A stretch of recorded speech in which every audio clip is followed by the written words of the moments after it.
Hello everybody, welcome back to the channel. This is Throwback Thursday. We're going to talk a little bit about some movie news, a movie getting remade that I never thought would get remade, and that is Witchboard, and then I'll give you our throwback movie review. So let's jump right into it. So this movie is not a really well-known movie, but it is one that I remember fondly as a kid, and it is also one that I know a lot of people were afraid of. Now, I wouldn't necessarily qualify the movie as a classic, but it was classic enough to get remade. And we are talking, of course, about Witchboard. So Witchboard is getting remade. And they have changed the plot a little bit, but we'll talk about that.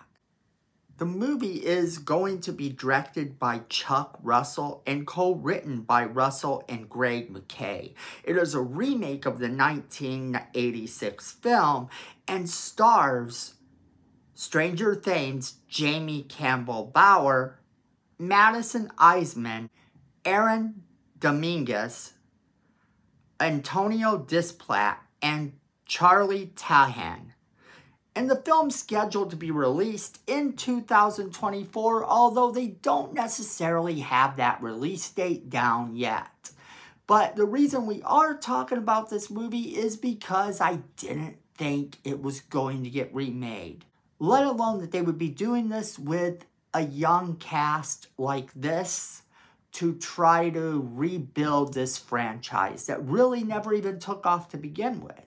Now, this movie, unlike the other one, has Emily, and she is going with her fiance, Christian, and their group of friends.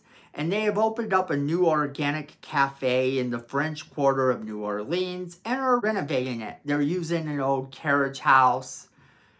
And things take a dark turn when she finds an ancient pendulum board that was once used to summon spirits. So they become concerned about her, and of course, Christian seeks the help of an occult expert who has knowledge on the bloodlines that connect them to the Witchboard. Events unfold, and there is a coven of witches. So this is actually quite different from the original movie. And I don't even know necessarily why they're calling this a remake, but they are. And maybe it connects in some way, which is kind of what I'm thinking. Somehow it's going to connect to the original movie.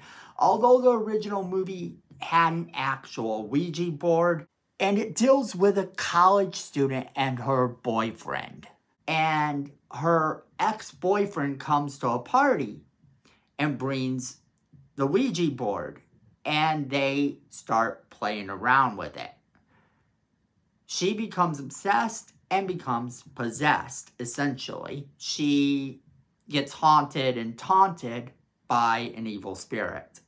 Now, this movie getting remade and getting this sort of treatment isn't really that much of a shock, being that we are in that era of movies where we are taking these older properties and rebooting them and updating them. And it makes sense that they would take a property like this, although I never actually saw this one coming because it wasn't that big of a movie at the time. And yet, I know a lot of people were afraid of it. I could tell you some stories, but we'd be here forever in terms of people talking to me about their feelings about this movie. So I am excited to see what they do with this movie, but I am also a little bit afraid to see them remake something that, while it wasn't considered an absolute classic, is apparently classic enough for them to remake. Especially when it's one that I was fond of as a child. Now, the cast looks pretty good, and the plot doesn't sound bad. So, them doing this may prove to be a really good thing. Now, that brings us to our throwback movie of the week, which, of course, is the original Witchboard from 1986. It is an American supernatural film written by Kevin Tenney. And Mind you, this remake says it's based on characters by Kevin Tenney. Even though I don't see the connection in the synopsis, it doesn't mean it's not connected somehow. And that's why I'm saying it might be connected. Now, this original movie was his directorial debut, and it starred Tawny Kitten, who you might know. She danced around on a few MTV videos. Bonus points if you could tell me which video she's most famous for being in the comments below. And then you have Stephen Nichols, who was on Days of Our Lives for a long time, and Todd Allen.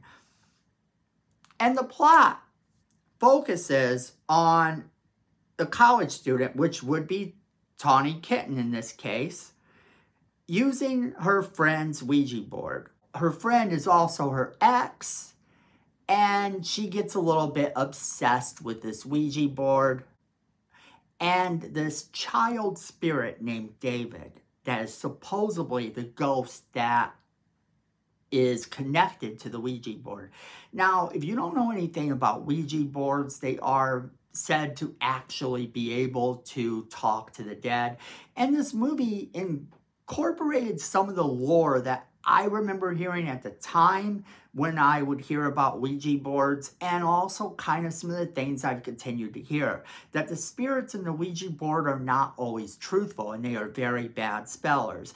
That kind of makes it easier to say, oh, the Ouija board is saying this, when your friends are pushing it back and forth. Mind you, I have heard stories of people saying that their experiences with it were real, and this movie scared a lot of people for that reason. Now, I can't give away a lot of the plot to this movie because it doesn't go down the way you originally think it's going to when you start watching it.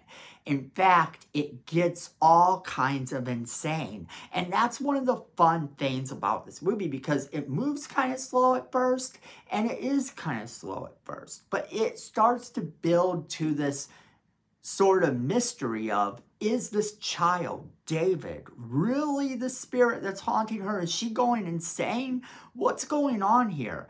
And you start to have to ask yourself, and we as the audience are kind of let in on some of that secret. We know that she's not insane, of course, but we start to ask what is going on. And it is that part of the plot that actually can make or break this film for you. Either you absolutely love where it goes or you absolutely hate it. But if you have not seen the original Witchboard from 1986, I highly recommend you find it and check it out. It is worth watching if you have never seen it.